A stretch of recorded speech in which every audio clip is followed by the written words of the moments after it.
Well, hello students. Today we are going to study this chapter, Unit 5 and the Balloon Man. In this chapter, the poet of this poem is Rose Fleeman.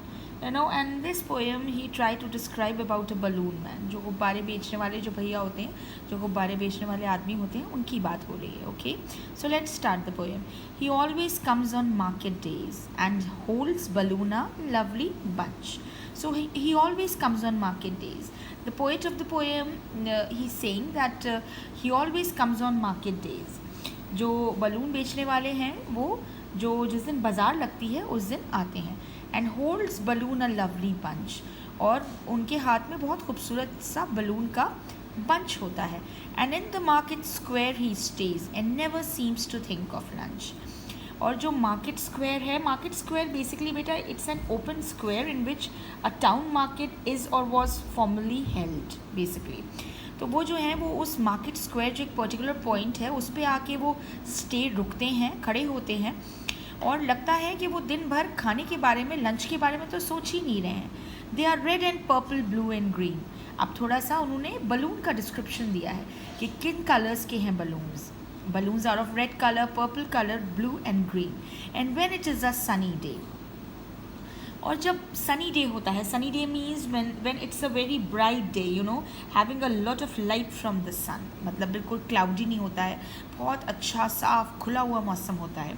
And when it is a sunny day, और जब sunny day होता है, the carts and people get between, you see them shining far away. तो जिस दिन sunny day होता है वो मार्केट स्क्वायर पे खड़े हुए होते हैं और उस दिन बहुत भीड़ होती है. कार्ट्स आते हैं बीच में, मतलब कार्ड्स भी होते हैं, और people are also there. And तो वो बलून वाले भैया जो हैं, जो बलून मैन हैं, वो दूर से मतलब वो दूर से, बिकॉज बलून्स उनके हाथ में होते हैं तो इस वजह से वो दूर से दिखाई देते हैं, और बलून्स दूर से दिखाई देते हैं. You see them shining far away, दूर से वो दिखाई देते हैं. And some are big and some are small. Again the description of the balloons are given कि उसमें से कुछ balloons जो हैं वो छोटे होते हैं, some are, और कुछ balloons जो हैं वो बड़े होते हैं. Some are big and some are small, all tied together with a string. और सारे balloons जो हैं वो एक धागे से, एक string से बंधे हुए हैं. And if there is a wind at all, और अगर थोड़ी सी भी हवा चलती है, दे टग एंड टग लाइक एनीथिंग. तो वो आपस में एक दूसरे से टकराते हैं, लग रहा है जैसे मतलब पुल कर रहे हैं. They are pulling each other, जैसे टग ऑफ वॉर हमारा गेम होता है, इट्स जस्ट लाइक दैट. तो ये वाली चीज़ है. ओके, सम डे परहैप्स ही लेट देम गो. अब now the poet is again saying कि शायद कोई ऐसा दिन हो कि जो बलून वाले भैया हैं वो बलून्स को फ्री छोड़ दें, लेट देम गो, ऊपर जाने के लिए फ्री छोड़ दें. And we shall see them sailing high, और हम उनको ऊपर आसमान में उड़ता हुआ देखें, सेलिंग हाई.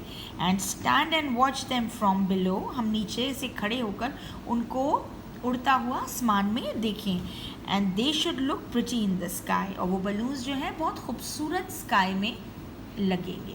ऑफ कोर्स आप लोगों ने देखा होगा बेटा, I think all of you must have notice that sometime the air filled balloons, and when you leave them they directly go in the sky and they just move like that here and there, right? So it is just like that. So in this poem beta, the poet is trying to explain about the balloon man. जो balloon वाले भैया हैं उनके बारे में explanation है. I hope students what I have explained the paper, so you people have understood the poem right now. And if you are having any queries, any problem, then beta you can ask me. So I'm going to send the work, the book work or the copy work in my next video.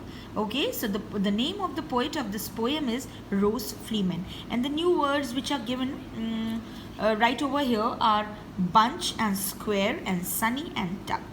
Bunch, जैसे मैंने कहा, bunch किसी भी चीज़ के गुच्छे को कहते हैं. And square, just now I have told you, market square. And open square in which a town market is or was formerly held.